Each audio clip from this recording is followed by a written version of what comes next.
Hello students and my dear friends, I'm Dr. Shalini Shukla and today is 13th of December 2021, Monday. Inspiration of the day is magic in believing in yourself.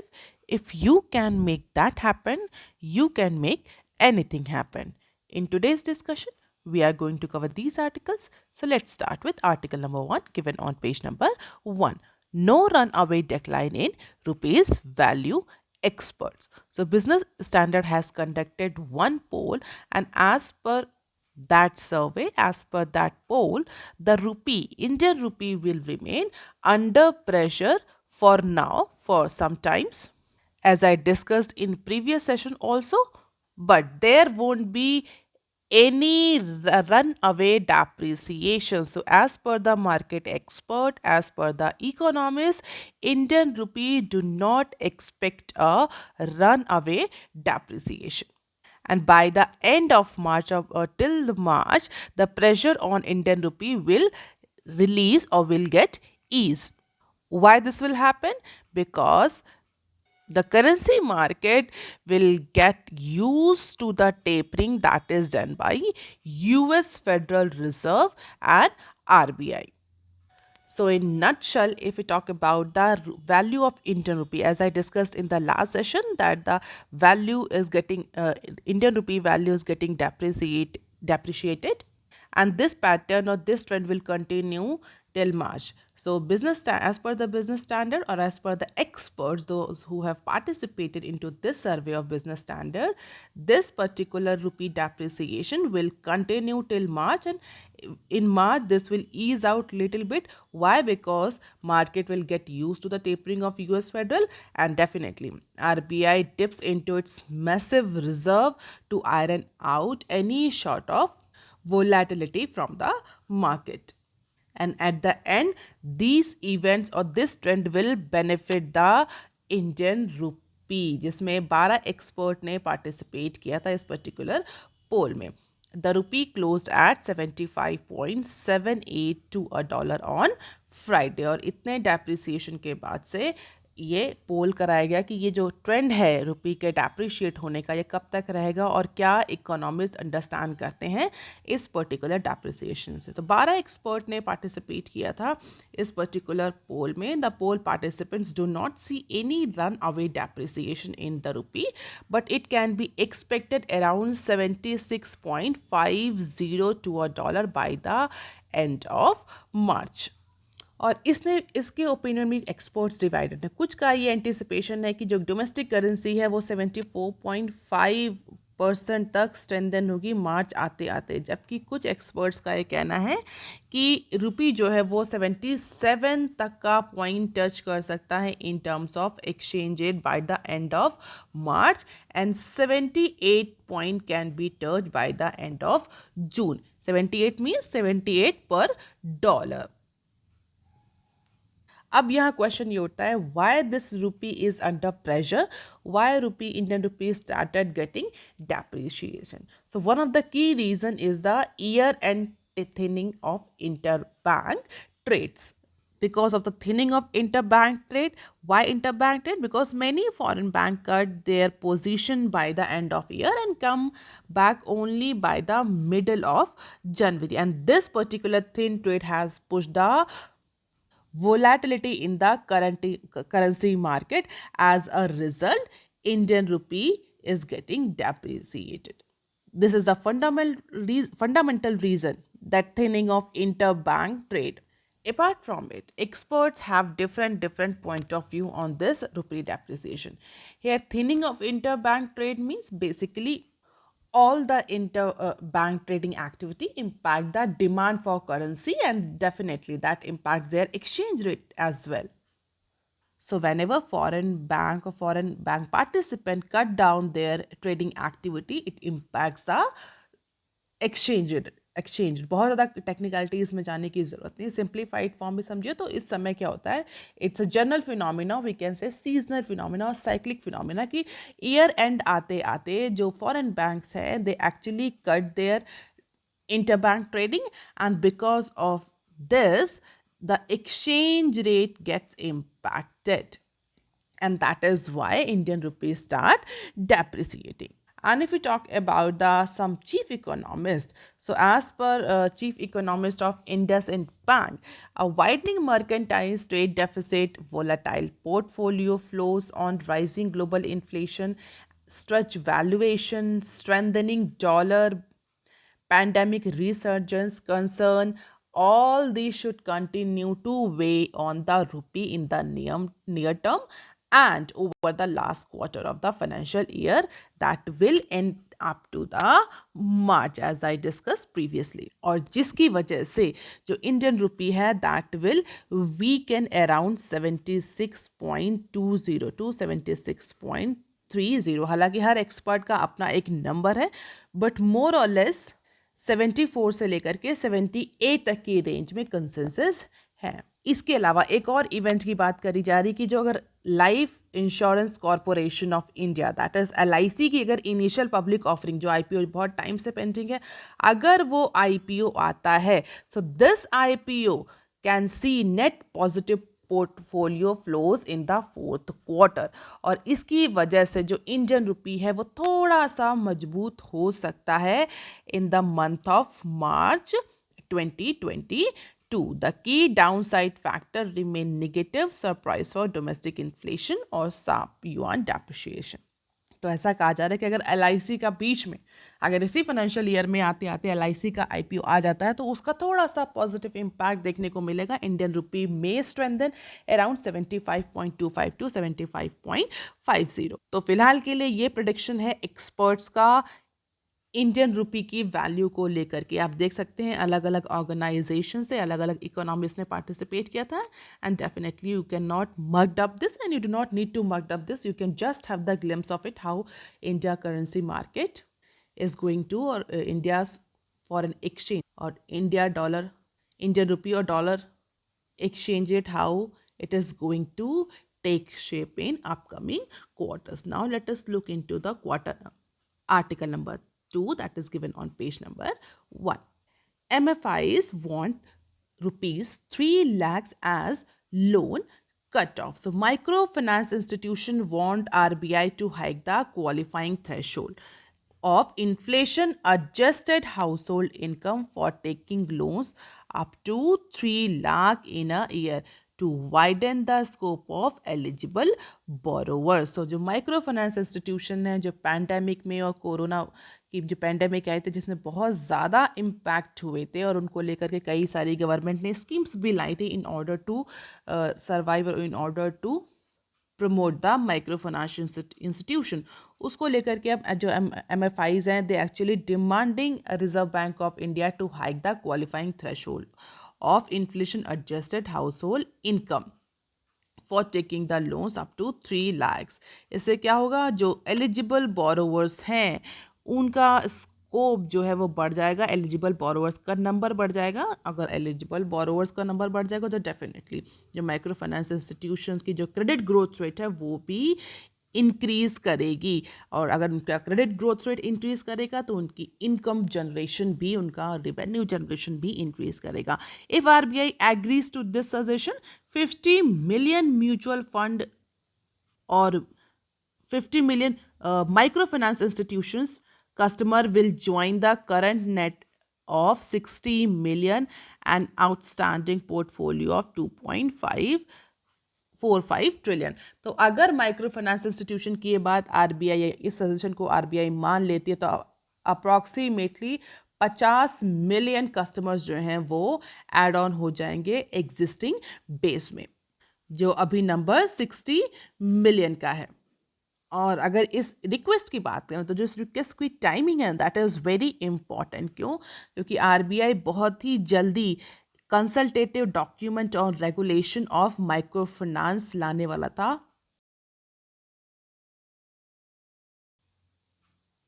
For operational guidelines of micro finance institution. तो final stage पे था ये जो operational guidelines आने वाली थी ये final stage पर थी, और इसी के पहले जो जितने भी माइक्रो फाइनेंस इंस्टीट्यूशंस हैं उन्होंने RBI से ये रिक्वेस्ट करी है कि इन्फ्लेशन को एडजस्ट करते हुए हाउस होल्ड इनकम को 3 लाख रुपए तक कर देना चाहिए जिससे कि वो एलिजिबल हो लोन लेने के लिए माइक्रो फाइनेंस इंस्टीट्यूशन से। The document had propose the house hold income threshold of 1.2 lakh. जो ये ऑपरेशनल गाइडलाइंस आने वाली थी, इसमें जो थ्रेशोल्ड प्रपोज किया गया था वो 1.2 लाख का किया गया था for rural area and 2 lakhs for semi urban area and urban area for identifying a micro finance borrower.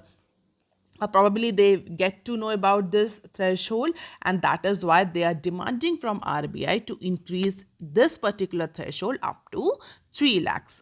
और इसके अलावा जो माइक्रो फाइनेंस सेक्टर है जो रिसेंटली आरबीआई से कंसल्टेशन में है, उसके according there should be no difference in rural और सेमी अर्बन और urban area.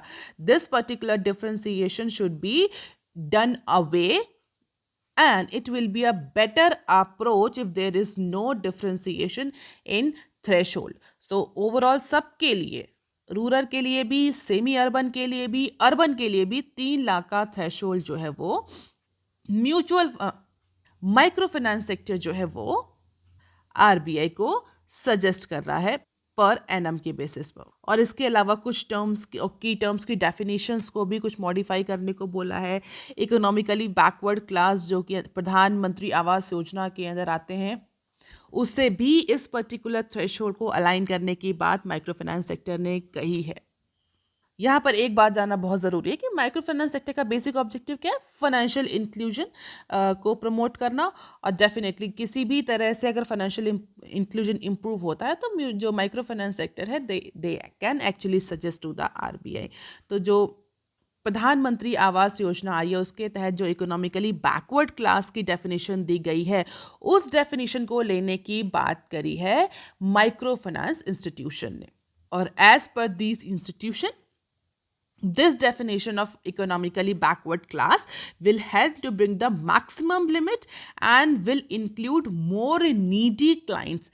And in any case, past experience shows that majority of the clients served are below the maximum income limit as per the microfinance institution. तो इनका कहना है कि जितने ज़्यादा से ज़्यादा कस्टमर बेस है, जितना ज़्यादा से ज़्यादा बेस हमारा बढ़ेगा, हमारा जो ऑब्जेक्टिव है फाइनेंशियल इंक्लूजन का वो उतना ज़्यादा प्रमोट होगा. इसके अलावा हमारा कस्टमर बेस, क्लाइंट बेस बढ़ेगा, जिससे क्रेडिट ग्रोथ रेट बढ़ेगी. और पैंडेमिक में जो इम्पैक्ट हुआ है माइक्रो फाइनेंस इंस्टीट्यूशन को, सेल्फ हेल्प ग्रुप को, वो भी रिकवर करने में हेल्प मिलेगी. तो जो ये ऑपरेशनल गाइडलाइंस आने वाली हैं, जो ऑपरेशनल गाइडलाइंस आरबीआई ला रहा है, इससे थोड़ा यूनिफॉर्मिटी लाने में भी हेल्प मिलेगी.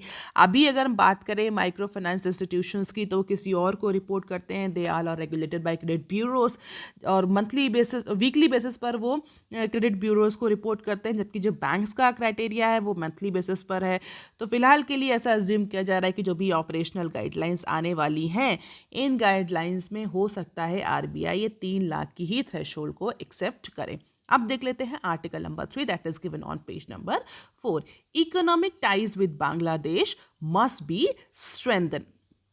तो बेसिकली ये ओपिनियन है एक, जहाँ पर एक्सपर्ट का ये कहना है कि इंडिया और बांग्लादेश के बीच में जो भी इकोनॉमिक टाइज हैं वो और ज़्यादा इम्प्रूव होनी चाहिए. On Thursday India and Bangladesh will celebrate it's 50th anniversary of surrender of Pakistan Army to Indian Army at Dhaka in 1971. उसी के कंटेक्स्ट में ये न्यूज़ पब्लिश करी गई है, या एक्सपर्ट ओपिनियन पब्लिश किया गया है. जैसा कि हम सभी को पता है 1971 के बाद से बांग्लादेश एक इंडिपेंडेंट कंट्री बन करके निकला था. And in half century since then India and Bangladesh ties have seen several ups and downs. So let's not talk about the history की हिस्ट्री में क्या हुआ था. We are just concern about the economic और बिजनेस रिलेटेड न्यूज़. और अगर उसकी बात करें तो जब से शेख हसीना प्राइम मिनिस्टर बनी है अप्रॉक्सीमेटली 2009 से, तब से इंडिया के जो रिलेशन है बांग्लादेश के साथ से, मोर स्पेसिफिकली इकोनॉमिक रिलेशन जो हैं वो इम्प्रूव हुए हैं. एंड लास्ट वीक जो कि वहाँ के प्राइम मिनिस्टर का अगर स्टेटमेंट देखा जाए, वो भी इस बात को इंडिकेट करता है कि they are keen for more integrated relationship, more specifically economic relationship between India and Bangladesh, because both countries are anchored in history, culture, language, shared values of secularism, democracy, countless other commonalities. तो दोनों ही countries के लिए same value base होने की वजह से economic और business ties को और इम्प्रूव किया जा सकता है, and it is easy for both the countries to improve their economic ties. And that is what Bangladeshi Prime Minister is focusing. He is saying, she is saying that people to people contact can be increased. Trade, business, as well as connectivity are the important issues between two sides. और अगर already existing bilateral agreements की बात करें तो पिछले कुछ सालों में दोनों ही कंट्रीज़ ने बहुत अलग अलग फील्ड में बाइलेटरल एग्रीमेंट्स या इंस्ट्रूमेंट साइन किए, चाहे वो हाइड्रोकार्बन हो, एग्रीकल्चर हो, ट्रेड हो या डेवलपमेंट प्रोजेक्ट हो. इंटरनेशनल अगर हम बात करें डेवलपमेंट प्रोजेक्ट में भी तो बहुत सारे इंटरनेशनल फोरम में भी बांग्लादेश इंडिया को सपोर्ट करता है. इसके अलावा कई सारे मल्टी डायमेंशनल कॉपरेशन भी हुए हैं दो कंट्रीज़ के बीच में. और इवन आसपास अगर बात करें इंडिया, भूटान, नेपाल और बांग्लादेश, ये चारों कंट्रीज़ के बीच में भी कई सारे मल्टीलैटरल मल्टी डायमेंशनल कॉपरेशंस या एग्रीमेंट हुए हैं टूरिज़्म के फील्ड में, हेल्थ, एजुकेशन की और टेक्नोलॉजी, स्पेस, आईटी या न्यूक्लियर साइंस की फील्ड में भी कई सारे एग्रीमेंट हुए हैं. हालांकि that is not very important to discuss here in Business Standard, but yes, as per the expert, apart from this, India and Bangladesh should also explore more ties in case of trade and business. अगर बात करें trade and business की तो दोनों ही India और बांग्लादेश दोनों ही textile की field में एक अच्छी पहुंच रखते हैं, अच्छी पकड़ रखते हैं, स्पेशली इंटरनेशनल मार्केट में. तो उसको देखते हुए भी एक्सपर्ट्स का ये कहना है कि बहुत सारे ऐसे टेक्सटाइल हो, चाहे वो एग्रीकल्चर हो, चाहे वो डैम रिलेटेड या हाइड्रो पावर रिलेटेड प्रोजेक्ट्स हो, वहाँ पर इंडिया और बांग्लादेश कोऑपरेट कर सकते हैं. और being a very important and significant neighbour, it is important for the both countries to go for more integrated ties. Now let us look into the some other news clips. GST Council likely to meet early January. So center government is actually looking to meet to have the meeting of all powerful GST council in the early month of January. क्यों? क्योंकि this meeting is very important, क्योंकि कुछ बहुत important issues इस meeting में discuss होने हैं, जिसमें सबसे ज़्यादा जो important point है या जो meeting agenda होगा वो होगा rate rationalization का लेकर का. The meeting is likely to focus on rectifying the inverted duty structure for a few more items and will also serve as a platform for pre-budget discussion. क्योंकि जनवरी से के बाद फिर बजट प्रेजेंट होगा, तो उससे पहले ही गवर्नमेंट ये चाहती है कि जो जीएसटी काउंसिल की मीटिंग है उसमें रेट रैशनलाइजेशन को लेकर के, इन्वर्टेड ड्यूटी स्ट्रक्चर को लेकर के जो भी नेगोशिएशन चल रहे हैं वो कंप्लीट हो जाए और किस तरह से किस पर्टिकुलर प्रोडक्ट को, सर्विस को किस स्लैब में डाला जाएगा इसका भी डिसीजन हो जाए. हालांकि रैशनलाइजेशन की अगर बात करी जाए तो कई सारे एक्सपर्ट्स का, इवन जीएसटी काउंसिल के जो मेंबर्स हैं उनका भी ये कहना है कि इंडिया में जो 4 से 5 स्लैब हैं, अगर ज़ीरो को भी मान लें हम एक स्लैब, तो ये बहुत ज़्यादा है इन अगर हम देखें काउंटर पार्ट नेशंस को जहाँ पर 1 या 2 जीएसटी रेट हैं. तो कई बार ये कहा जा रहा है कि इंडिया में जीएसटी जिस पर्पस से लाया गया था वो पर्पस नहीं सॉल्व हुआ. सिंप्लिसिटी कि टैक्सेशन सिस्टम को सिंपल बनाना, बट ऑलरेडी अब 4 से 5 टैक्स स्लैब्स लेकर चल रहे हैं, तो कहाँ से सिंपल हुआ. इसके अलावा state GST, central GST, union GST और इंटीग्रेटेड जीएसटी, बहुत सारे अदर फॉर्मेट हैं. तो इसको लेकर के रेट रैशनलाइजेशन की बात करी जा रही थी बहुत टाइम से कि जो 4 या 5 स्लैब्स हैं इनको रिड्यूस करके 1 या 2 स्लैब्स में कर दिया जाए. इसके अलावा गुड्स के क्लासिफिकेशन को लेकर भी बहुत ज़्यादा आर्ग्यूमेंट्स होते हैं. अगर रिसेंट आर्ग्यूमेंट की बात करी जाए तो चीज़ बॉल को लेकर के बहुत ज़्यादा आर्ग्यूमेंट है कि जो चीज़ बॉल है इसको किस स्लैब में रखा जाए. कुछ का ये कहना है 12% का, कुछ का ये कहना है 18% का. इसके पीछे भी रैशनल है. 12% जो कह रहे हैं उनका ये कहना है कि because cheese comes under the 12% slab, तो चीज़ बॉल को भी 12% स्लैब पर आना चाहिए. बट जो अदर मेंबर्स हैं उनका ये कहना है, या जो काउंसिल उनका ये कहना है कि चीज़ ball is not any specific food item and that is why it should be included under 18% tax slab. तो इसी तरह बहुत छोटे छोटे आइटम्स है, पेट्रोल डीजल को लेकर भी बहुत सारा नेगोशिएशन चलता रहता है हमेशा ही। तो इसीलिए गवर्नमेंट चाह रही कि जनवरी में जो भी मीटिंग होनी है, जो भी फाइनलाइजेशन होना हो रेट रैशनलाइजेशन को लेकर के, इन्वर्टर ड्यूटी स्ट्रक्चर को लेकर के, वो हो जाए। That is why it help the government to prepare budget more effectively. अब देख लेते हैं next clip. Realme dethrone Samsung as number 2 smartphone brand. So mobile device maker Realme has overtaken South Korea giant Samsung to grab the second spot in the branded smartphone market with 18% volume share in the month of October this year as per the recent research. So finally जो second position थी Samsung की, उसको हटा करके अब उस जगह Realme आ गया है इंडियन मार्केट में। फर्स्ट पे कौन है? Xiaomi, सेकेंड में Realme, and now Samsung is at third position, जो कि अभी तक सेकेंड पोजीशन पर था।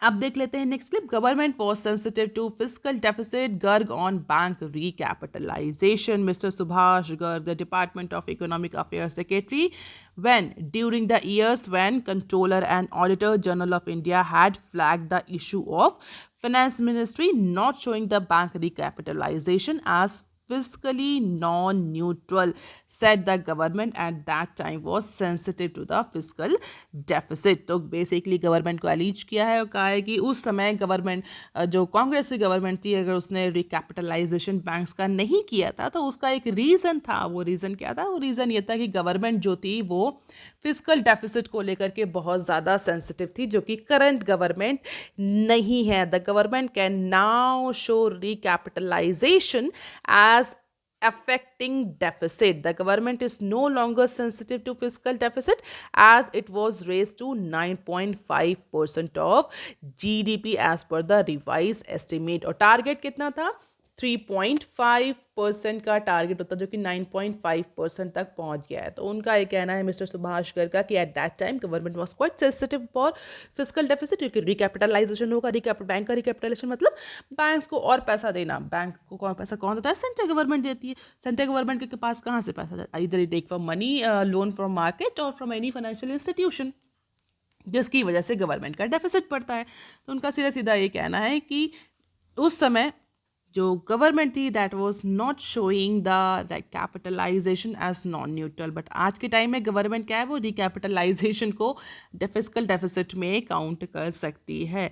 सो CAG had raise this issue for budget financial year 2017 to 18 and 18 to 19, and Garg was the Department of Economic Affairs Secretary from July 5 to 17 and July 26 to 19, and he was responsible for budget making exercise for one of the 2 or 3 years in financial year 19, and he was also finance secretary from March 2019 to 2000 July 2026 to 2019।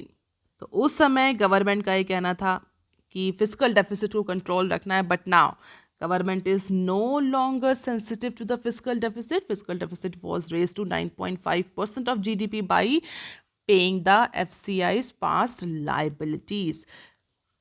तो fiscal deficit हमेशा से ही India में बहुत ज़्यादा discuss term रहा है FRBM के बाद से। I hope that you all might be knowing what is FRBM। तो उस साल का, जबकि ये डिपार्टमेंट ऑफ इकोनॉमिक अफेयर के सेक्रेटरी थे, उस समय जो भी बैंक का रिकैपिटलाइजेशन हो रहा था उसको फिस्कली नॉन न्यूट्रल शो किया था गवर्नमेंट ने, because at that time government was sensitive to fiscal deficit, but now government can show this recapitalization under fiscal deficit, जिसकी वजह से ये बढ़ता हुआ दिख रहा है। और रिसेंटली जो FCI के ड्यूज पे किए हैं फूड कॉर्पोरेशन ऑफ इंडिया के अंदर, डिस्कस भी की थी उस न्यूज़ को, उसके बाद से ये और बढ़ गया और प्रोबेबली एंटिसिपेट किया जा रहा है कि आगे आने वाले टाइम में जैसे गवर्नमेंट बैंक के रिकैपिटलाइजेशन के लिए जाएगी, this deficit will increase further. Now let us look into the next clip. Deposit insurance reforms will instil faith in banks PM। So prime minister Narendra Modi ने संडे को बोला है कि जो भी डिपॉजिट इंश्योरेंस रिफॉर्म लाए गए हैं बैंकिंग सेक्टर में, उसके बाद जो अकाउंट होल्डर्स हैं उनका जो कॉन्फिडेंस है बैंकिंग सिस्टम में वो ज़्यादा इम्प्रूव होगा। अगर आपको पता होगा कि अगर आप अकाउंट होल्डर हैं, सेविंग अकाउंट होल्डर हैं किसी भी बैंक में, तो जितनी भी आपकी सेविंग्स हैं उसके अगेंस्ट आपको इंश्योरेंस मिलता है। इंश्योरेंस की अगर बैंक डिफ़ॉल्ट हो जाता है, बैंक करप्ट हो जाता है, तो आपको कुछ अमाउंट आपकी सेविंग का दिया जाता था एज अ इंश्योरेंस। तो इंश्योरेंस बेसिकली DGCI के थ्रू होता था, और उसकी कोई टाइम लिमिट पहले नहीं होती थी। नंबर जो अमाउंट था वो भी बहुत अच्छा या बहुत सिग्निफिकेंट अमाउंट नहीं था। बट रिसेंटली डिपॉजिट इंश्योरेंस में कुछ रिफॉर्म लाए गए हैं। 90 डेज़ की जो विंडो सेट कर दी गई है कि अगर कोई बैंक डिफ़ॉल्ट होता है तो 90 दिन के अंदर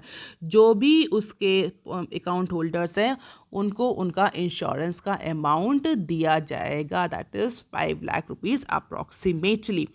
The Parliament in August passed the Deposit Insurance and Credit Guarantee Corporation Amendment Bill 2021. And as per our Prime Minister, this particular reform will be going to improve the or instill the confidence in account holder in the Indian banking system.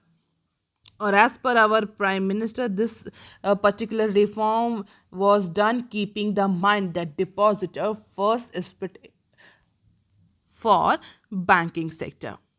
और अगर numbers की बात करी जाए तो approximately 1 lakh depositors have about rupees 1300 crore of their money with the Trust Bank in past few days with the enactment of this legislation. तो एक काफ़ी अच्छा एक्सपोजर है, हम ये कह सकते हैं, पब्लिक का बैंक्स में, मोर स्पेसिफिकली ट्रस्ट असेट्स में, और उसी को लेकर के एक सिक्योरिटी प्रोवाइड करेगी। हालांकि इसके अदर वे राउंड भी एक्सपर्ट्स कह रहे हैं, कुछ का ये कहना है कि this is the indication for banking system to be bank corrupt. But इसके अपने अपने point of view later on आपको ज़्यादा आर्टिकल देखने को मिलेंगे डिपॉजिट इंश्योरेंस को लेकर के और उसके रिफॉर्म्स को लेकर के। So that is all for today students. If you want lecture PDF, you can join my Telegram channel. You can also follow me on other social media platforms. If you have any query and suggestion, you can write on comment section below. Please like, share and subscribe. Thank you.